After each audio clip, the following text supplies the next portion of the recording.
Welcome back to our podcast, Chat Talk. In the studio today, joining me is AnJUL, Shingal, and Hirsch Patel. Great.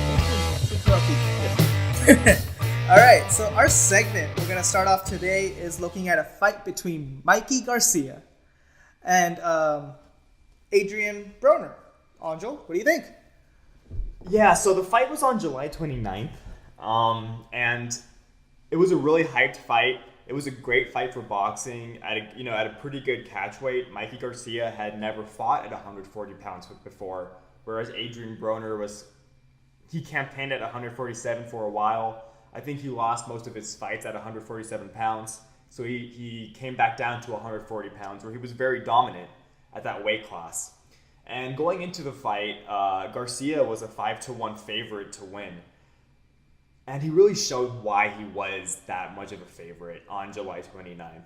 It's really amazing to see a fighter be able to just dominate another top-level boxer in the ring that easily. I'm not even sure if I gave Broner more than 2 rounds. I think the first 2 rounds were competitive, but after that, Broner just does the same thing he does in every single fight. He shows moments of greatness. In every fight, he has a speed advantage.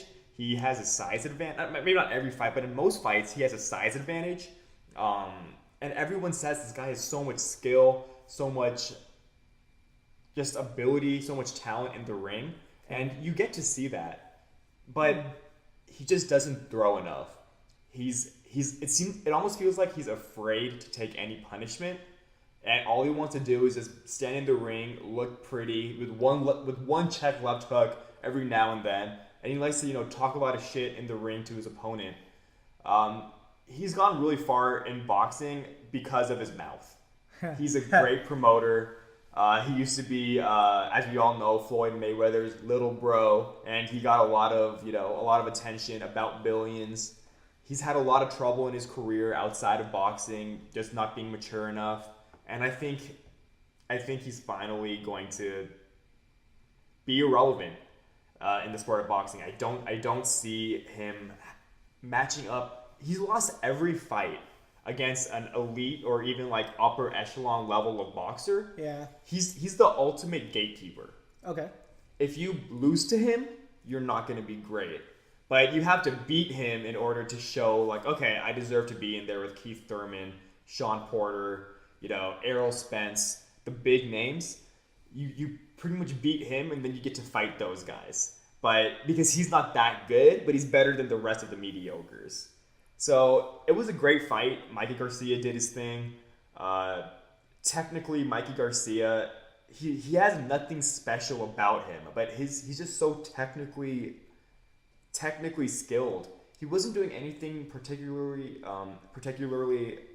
exciting in the fight itself as well. He was just doing fundamentals, staying behind the jab, going up and down the body, never being too far out of danger, but also never putting himself in too much danger at the same time.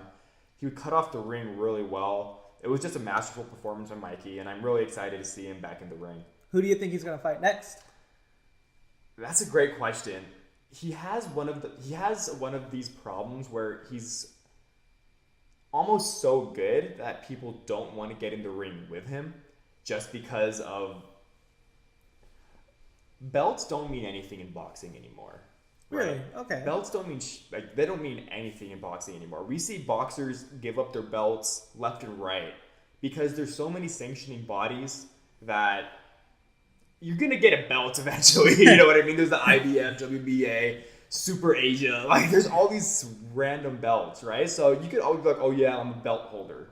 You don't think there's not a single belt that's above? No. And I think that's what the UFC does really well. I mean, that's what boxing used to be. There used to be only one champion. But then all of these other governing bodies started making their own belts and, pretty much there's like 4 major belts now. Okay. So no one really has any like allegiance to these belts anymore. So your record is what's more important than actually making great fights. Because why would you put up your record against, for a great fight, but potentially lose that fight, and then you won't have any other opportunities going forward. So he's in that tough position where I feel like a lot of fighters might be ducking him. I don't see a lot of fighters calling him out. That being said, there's 2 fighters who I think would be amazing fights just from a competition standpoint. First is Jorge Linares. Linares and Garcia have always been talked about together. The fight's just never been able to be made. I'm not sure why. Of course, Garcia took that 2-year hiatus when he was with, I believe, Top Rank. When Top Rank, he felt wasn't giving him enough money, so instead of fighting any more fights under that contract, he's like, I'm just going to wait the contract out. So hopefully Jorge Linares and Garcia can get in the ring together. I don't think that one is going to happen. The one that I really want to see is Vasily Lomachenko. Lomachenko Garcia would be epic. It really would. Lomachenko fought, I believe, last weekend. I want to say he did last weekend against Mariaga, and that wasn't really a great matchup. Again, Lomachenko only has, I believe, 10 fights now. Okay. He's 9-1. But he's already, people talk about him being pound for pound champ with only 9 fights or 10 fights, I believe now. Really? Yeah. So people are already talking about him because his amateur pedigree is that amazing. So people are already talking about him being a top 5 pound for pound, top 10 pound for pound fighter. That's a lot of weight on him too. Oh yeah, but he's that good. Like his nickname's High Tech. He's that good. And I think him and Mikey Garcia, just stylistically, both are very technical fighters. That would be an amazing fight. That again, the reason why I talked about Top Rank is because Lomachenko is actually with Bob Arum and Top Rank. Okay. So there might be some conflict there that would make that fight not happen. Because which is horrible, But sucks. But after Lomachenko's last fight, Mikey Garcia met up with him in his locker room or something like that. He said, "Yeah, congratulations, champ. It was a great fight. The fans want to see you and me in there together, so let's give them what they want." So there's a lot of there's a hint of potential. Hint of potential, right? Also, I should have had the tweet up, but Lomachenko tweeted out this really subliminal cryptic tweet, which had a whole bunch of initials, right? Okay. So it was maybe 4 or 5, maybe more than that, of initials of fighters, or we suspect they're initials of fighters, right? Okay. And MG was on there. And everyone, and it was the last name on the list. So it's almost like High Tech's hit list. You know what I mean? These are the people I want to fight. So I'm hoping the build-up is good for it, and I hope that Bob Arum and Mikey's team, they make that fight go forward, because that would be an amazing fight. Sounds like it. Yeah, man. yeah. What about Broner? Where does he go after this? Dude, I think he's washed up. It's done. I think he's done. Hang him up. What's up? Hang him up. I don't think you should hang him up yet. I think he's only 29 or 30 years old, but he shows flashes of greatness. They've already said this. Yeah. He shows flashes of greatness.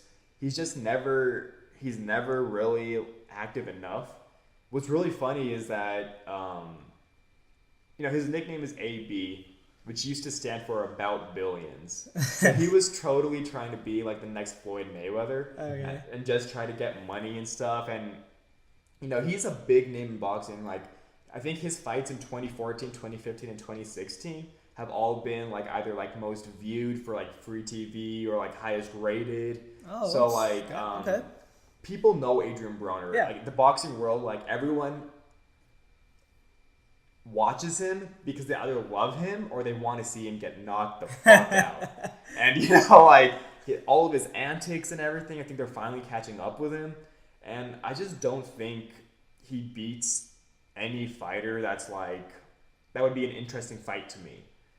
All right. So, of the upper level, maybe people on their way up can fight him. Kind of, as I said already, he's kind of the gatekeeper. Yeah. But I think he's done, man. It was funny. He had a $4 million opportunity to fight Manny Pacquiao, but he was I'm worth way more than $4 million to fight Manny. Man, And ego takes over all the time. I bet that $4 million looks real good I now, know, Adrien I Broner. know. Because I don't think he's gonna get another paycheck that big. I think Mikey Garcia might have been his last Big major one. paycheck for a while. Like, you know, he's trying to do his thing with music, I think, and he's promoting some fighters right now. He has Robert Okay. Easter Jr. out of Toledo, Ohio, in his stable. So I think he's gonna try and be a businessman and try to make like a lifestyle Instagram or blog or something. I don't Alright. know. He's gonna be boxing still, but I think he's getting distracted, and I think it's finally catching up to him.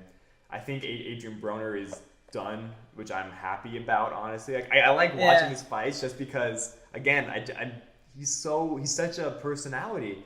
Like his Instagram, it's just crazy. You know what I mean? He's such a personality. He markets himself very well, and you want to see him get beat up. Yeah. So, or you want to see him win. Like I'm not trying to be a hater. I'm just saying like this is how he's marketed himself. Yeah. So I think he's done, man. I think he might take some time off and figure out what options are out there for him. But I don't see any fights that would interest me enough right now. Oh man. Well, looks like that's it for him. Yeah, hopefully. I mean, not hopefully. Hopefully he comes back. Hopefully he can, make some things happen. But it just seems that he's probably going to be done. Well, at least he has a personality. Yeah. He'll probably be all right. I don't know. He has like 15 kids. Speaking like of personalities, there's this whole drama going on between McGregor and Paulie. How do you say his last name? Malignaggi. Malignaggi. Malignaggi. Yeah. This is a doozy. Okay, so I'm going to just shout out Paulie Malignaggi's podcast. It's called From Brooklyn to the World. You can find it on Showtime Sports. He has this 2-hour explanation, which just if you're a boxing fan, or even not even a boxing fan, if you're a combat sports fan, if you're just excited about this fight and you have commutes to go on or something, just listen to it, because the story it's like Jersey Shore drama. You know what I mean? It's just it's wild. I don't want to again, he had this topic for like an hour 45 minutes, 2 hours. So we could stretch this out that long. Obviously, we don't want to do that. Yeah. So I'm going to try to go through quickly about the bullet points and kind of what's come out recently. I'm sure a lot of our fans might already know what's going on between Paulie Malignaggi and Conor McGregor. This is just for those who may not be in the know. Pretty much when Conor McGregor was getting his boxing license, Paulie Malignaggi was calling him out and saying, like, you could put weights on my ankles, you could make some contraption that would have to keep my head up. There's no way that McGregor is going to be a good boxer. You just can't learn all of the skills. Eventually, Conor got his license, and a whole lot of shit talking was happening from Paulie's end. Obviously, Paulie was trying to get the fight. He was campaigning for the fight, right? Regardless, he was talking a lot of shit. There's no denying that, right? Eventually, the fight between Mayweather and McGregor gets made. Okay. And to be fair, Paulie Malignaggi did kind of back off. He didn't get the fight, so he was, he had his opinion about the fight, as most boxing fans believe Mayweather is going to win, and a lot of UFC fans believe Conor's going to win. And you have your right to put that opinion out there, but he wasn't like shit talking that much anymore, right? He wasn't trashing him that much anymore. So the fight gets announced, and Conor McGregor's team reaches out to Paulie and says, "Come in to be a sparring partner." Now, sparring in combat sports is a very sacred thing from what most athletes in UFC as well as in boxing say. Okay. What goes on in sparring stays in sparring. You don't go out and tell people like how it went or anything like that, right? Okay. All right. Conor McGregor's team didn't handle things that well. Oh man. They didn't from my perspective, right? Okay. From my perspective, and again, we don't know the whole story. Conor McGregor's team is saying one thing, Paulie Malignaggi is saying another thing, right? Yeah. I tend to believe Paulie Malignaggi, maybe that's my boxing bias, but Paulie Malignaggi has been on the, in the boxing world for many years now, and he's always been a very truthful person. He always tells you exactly what he feels like, exactly what happens. He's always been a very reputable person in the sport of boxing, right? So that, and also we can't forget Conor McGregor has done some shady things, which I'll get into later on, right? So pretty much, Paulie Malignaggi, he came in to be a sparring partner. Yeah. And every time, like he flew in the very next day. So he just got off of a plane. He lives in Brooklyn, I believe, or New York. Okay. And their camp is either in LA. I want to say it's in Las Vegas, though. I think it's in Las Vegas is where the McGregor's camp is. Apparently, McGregor had them spar like right away. So he didn't have any like time no break, no time to rest up. Yeah. It's like the very next day, right? Paulie Malignaggi was not even allowed to bring anyone from his team over, not even like a coach. So pretty much the other sparring partners were the one working Paulie's corner. So I mean, it's a sparring match. Why did they not allow him? Yeah. So they didn't want anyone else in the gym. Oh. So, which again, that's understandable. Okay. A lot of fighters do that, but at least let him bring a coach. Yeah. Usually you let the guy bring his coach and maybe some like photographers or whatever as well. Because he's getting good work in as well. So maybe if they wanted to analyze how Paulie's doing the work, Paulie did after the camp is done, they can analyze it if you're a sparring partner. Okay. That's what typically seems to happen. They didn't let him bring anyone. So after that first sparring match, some photos leaked out, One of them, if you remember, this was all over the internet, was Conor McGregor with his hands behind his back. Conor McGregor is so good. He's such a good mouthpiece. He's so good at marketing himself. Yeah. And he had the caption, "They say I have no hands," right? Because Paulie Malignaggi famously said, "I could beat him with one hand around my back." So I think it was kind of just like playing onto that, right? Yeah. Which again, it's kind of messed up, but hey, it's sparring, right? Yeah. And that should stay in the gym, especially when Paulie Malignaggi isn't allowed any of his own photographers. Yeah. Right? So those photos got leaked out, and this was right before Broner Garcia, which Paulie Malignaggi was working for Showtime. Or maybe it was Box Nation. I can't remember. Either way, he was at the fight. Yeah. So pretty much every time people were interviewing him, it wasn't about the Garcia-Broner fight that much. It was about what happened in sparring. Paulie, hey, because if you remember, he had that little like black guy looking thing, and he was looking a little beat up. So Paulie was understandably pissed about that, right? Of course. He feels like he just came in. He was treated poorly. Paulie Malignaggi thought he was coming into the camp not so much for his boxing ability. Again, he's been retired. He's gotten fat, if you've seen him, compared to how at the weight class he used to fight at. Yeah. He's looking a little bit chubbier, which is fine. You're retired. You know what I mean? You don't need to be in boxing shape anymore. True. You're retired. You know what I mean? Yeah. So he was under the impression that they were bringing Paulie in for his mind, because Paulie Malignaggi is one of the best boxing commentators. In my opinion, he is the best boxing commentator in the sport today. Okay. Just because his fighting style was, he was such a weak puncher that he had to understand everything else about the sport. Like positioning, how to set up traps, when to identify when traps are being set up. He was really good at all of the tactics of boxing without any of the firepower. Okay. So I think because of that, he just understands the sport that much better, because that's what he needed to do to win. He couldn't rely on his athletic ability like that. So that's what Paulie was under the impression that he was being brought into camp for. But really what it was Conor he wanted to fight. Do him, Yeah. He wanted to beat up this guy, you know what I mean? So when he flew back, again, he was working the whole week for Broner Garcia, because Broner Garcia was a huge fight. Yeah. When he flew back from New York, the fight was in New York, back to Las Vegas, wherever it is. I need to look this up. But either way, it's from the West Coast, right? Yeah. He was flying back from the East Coast back to the West Coast. They had him spar 12 rounds the very next day.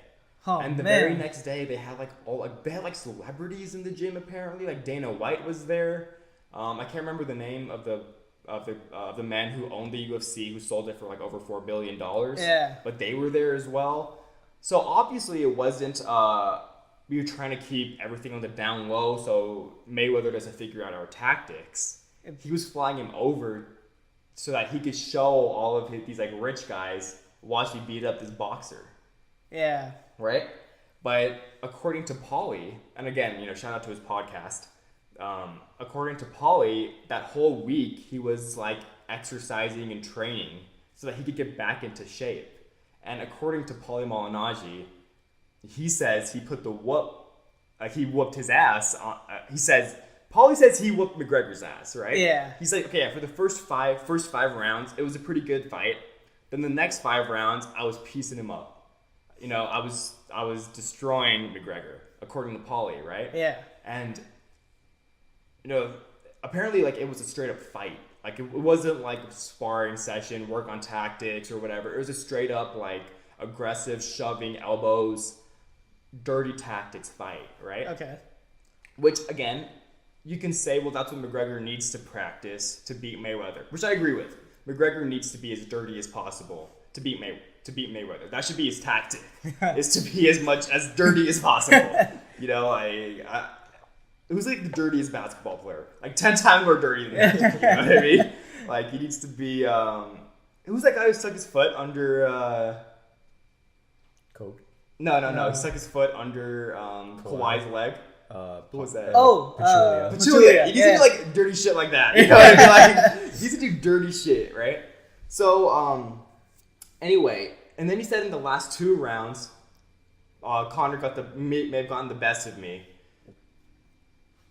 The reason why he said all this is because, again, photos were leaked, quote unquote leaked, of Paulie flat on his back, looking like he got knocked down, right? Yeah.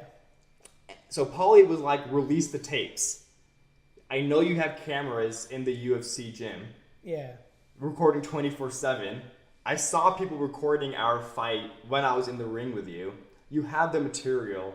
You have at least 30 minutes of the fight if you don't have the full 36 minutes. Release the tapes. Instead of just showing out these still pictures, show people what actually happened. Yeah. Which is fair, right? Paulie, he left the camp. He left. He didn't like how he was being treated or how, he was saying McGregor's cheap. He put the sparring partners in like a crack house, pretty sort of situation. Yeah. While he rented a green Lamborghini for himself. So it's obviously not a budgeting issue. Wait, he rented that? Oh, yeah. I don't know if he bought it or if he rented it. Oh, okay. Paulie said rented. So it might be. I don't want to say McGregor doesn't own that. I don't know. But he has like a green Lambo. Yeah. And like his sparring partners are in like a subpar living conditions. They don't have a TV in their house. Conor would change up the schedule for sparring at a whim. So you can never go out and like relax because they might text you and be like, hey, instead of sparring at 3:30 today, we're actually going to have you come at 11 a.m.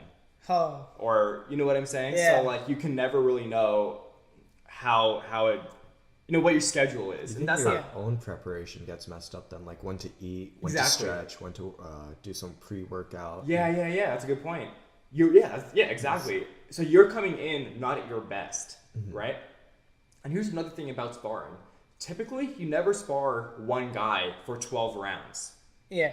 Okay. You have 3 sparring partners, 4 sparring partners. Usually you do like, if you're going to do 12 rounds, you'll have 3 sparring partners, 4 rounds each. Okay. That way, you're getting their best work while you're getting tired. Makes sense. So you're like always, it makes sense, right? Yeah. You're fighting above when someone has more energy than you and you're tired. You're getting used to being uncomfortable, right? That's typically how it is. Or, you'll have like a 3-5-3 if you're going to do, or maybe like a 3-5-4, something like that. If you're going to do a full 12 rounds of sparring, right? So that's typically how it goes. McGregor was having him spar the full 12. he's not in a camp for himself or anything like that. He's having him spar a full 12. So I believe today is August 12th, yesterday, Dana White, maybe 2 days ago, Dana White released two videos to his Instagram, one of which was the knockdown, which Paulie says he was shoved down on, and the other was of Paulie eating 2 nasty straights. Like, Conor's left hand, as we all know from watching his UFC fights, is his most deadly weapon. Yeah. And we saw him catch like 2 nasty straights in that video. So it's very interesting. The whole, like, pretty much any boxing video you go on that has to do with this topic, is a whole bunch of like McGregor fanboys who are like, oh yeah, he whooped him good. And then there's a whole bunch of Paulie fanboys who are like, what are you talking about? I released the whole video. Anyone can find 30 good seconds out of 36 minutes. So, like, there's a whole bunch of drama, like, about the sparring. This is how big Mayweather McGregor is. The sparring session is almost as, like, hype as the press conferences were. You know what I mean? But it all stems around McGregor and not even Mayweather, right? Yeah. So he's the well, one. This wouldn't happen if McGregor was fighting, like, Mikey Garcia. Oh. Yeah. I mean, it wouldn't be definitely as big. I don't think Paulie would come in for his camp. Yeah. McGregor's team is so stupid. They're so stupid. They don't have a single boxing expert on their team.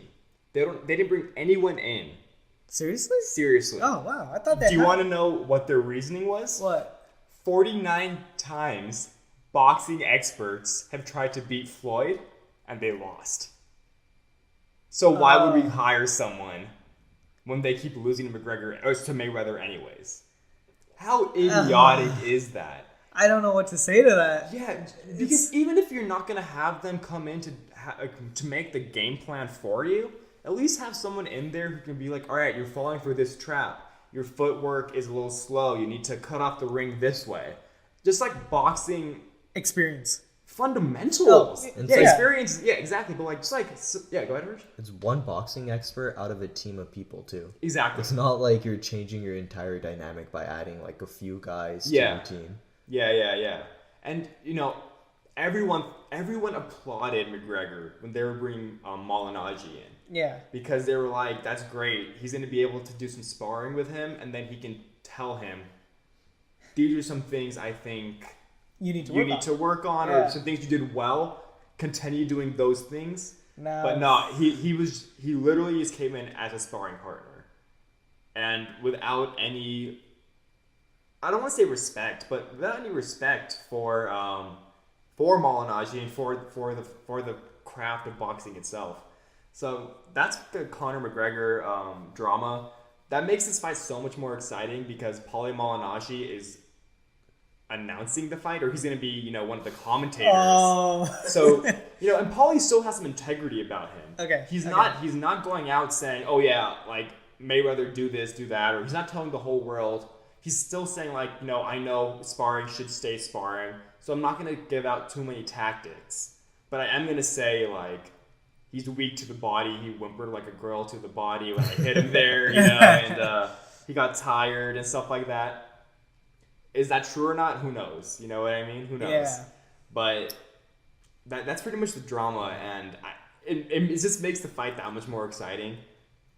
Still not worth the buy, but one more thing we should consider is that regarding those videos, Dana White is not the most trustworthy person in the world either. Yeah. So I don't know. I take it with a grain of salt.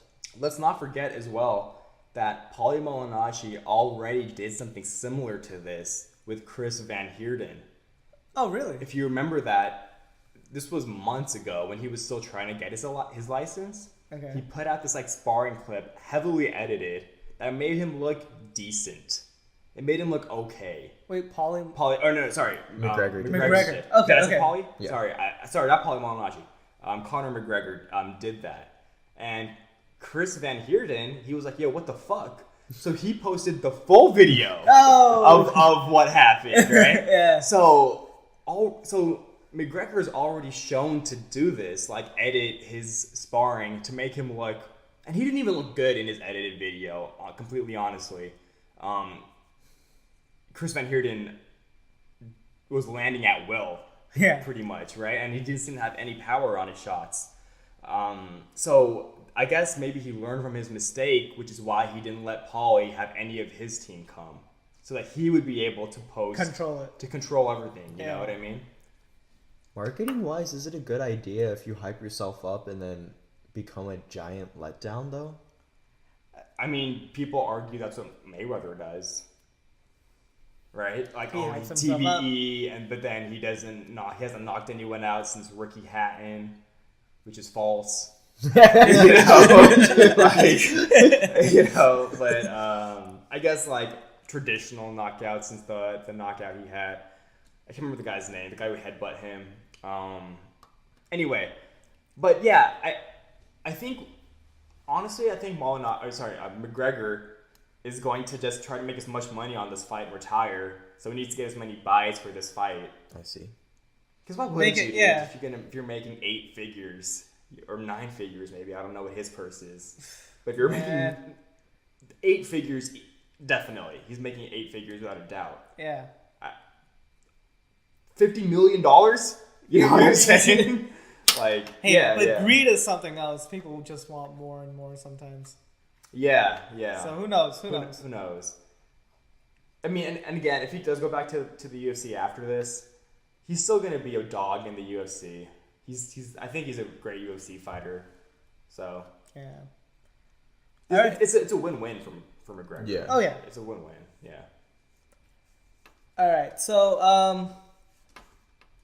a couple more things in boxing. First, any fights to look out for? Yeah. Next Saturday, or depending on when this comes out, on August 19th, Terrence Crawford is fighting Julius Indongo, which is very, very exciting because it's one of the first times when all 4 belts in the division are being fought for. Okay. So the WBO, WBA, WBC, and IBF, which are considered the 4 highest belts, those are all being fought for. So it's a true unification bout. I think Crawford is going to win pretty handsomely. He's my prediction to win. I'm even going to say a knockout. I'm going to go Terrence Crawford knockout. Not knocking Julius Indongo, but that's my prediction. Terrence Crawford is just a beast from Omaha. I think he's the meanest guy in boxing. Like, he wants to hurt his opponent, which always makes for exciting fights. He comes with firepower in his fists. So, yeah, it's a great fight. Obviously, the fight we just spent a lot of time talking about, Mayweather McGregor, is August 26th.